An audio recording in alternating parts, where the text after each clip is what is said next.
Hello friends, इस lecture में हम देखेंगे इंडियन पेनल कोड का section 2।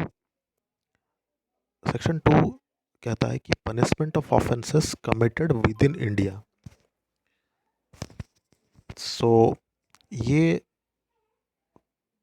Punishment of offences committed within India means India के अंदर अगर कोई ऑफेंस करता है, ऑफेंस पे हम देखेंगे ऑफेंस का डेफिनेशन आगे वाले सेक्शन में। ऑफेंस करता है तो उसका पनिशमेंट के बारे में ये बात करता है सेक्शन 2। तो आगे देखते हैं, सेक्शन पे पहले पढ़ लेते हैं क्या लिखा है।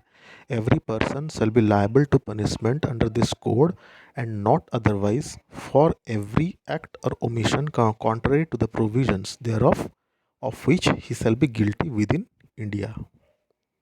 तो इसको थोड़ा सा तोड़ के समझते हैं। फर्स्ट पार्ट क्या है कि एवरी पर्सन मतलब ये बोथ सिटीजन और नॉन सिटीजन दोनों को ही एप्लीकेबल होता है। shall be liable to punishment under this code and not otherwise means वो पनिशमेंट के लिए लायबल होगा जैसे कि इस कोड में लिखा गया है और कोई दूसरे एक्ट या कोड के हिसाब से नहीं, इसी कोड के हिसाब से।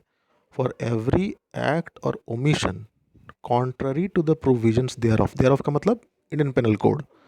अगर वो इंडियन पेनल कोड के हिसाब से कोई भी एक्ट करता है या ओमिशन करता है जो कि पनिशेबल बताया गया है, इंडियन पेनल कोड में बताया गया है कि अगर आप ये वाले एक्ट करते हैं, आप मर्डर करते हैं या कोई भी ऑफेंस होते हुए आप देख के भी साइलेंट रहते हैं या फिर आप उस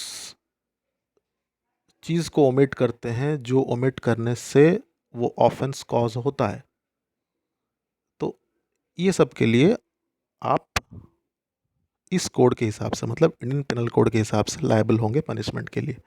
तो दैट मीन्स दो चीज़ बताया गया, एक्ट और ओमिशन। ऐसा नहीं कि खाली एक्ट से ऑफेंस होता है, ओमिशन से भी ऑफेंस होता है जो कि इंडियन पेनल कोड के प्रोविज़न का कॉन्ट्ररी है, मतलब प्रोविज़न में बताया गया चीज़ के खिलाफ है। यानी कि अगर प्रोविज़न में बताया गया है कि आपको ये नहीं करना है, अगर ये करेंगे it will amount to such and such offence, then अगर उसका कॉन्ट्ररी होता है देन ये लायबल हो जाएगा पनिशमेंट के लिए।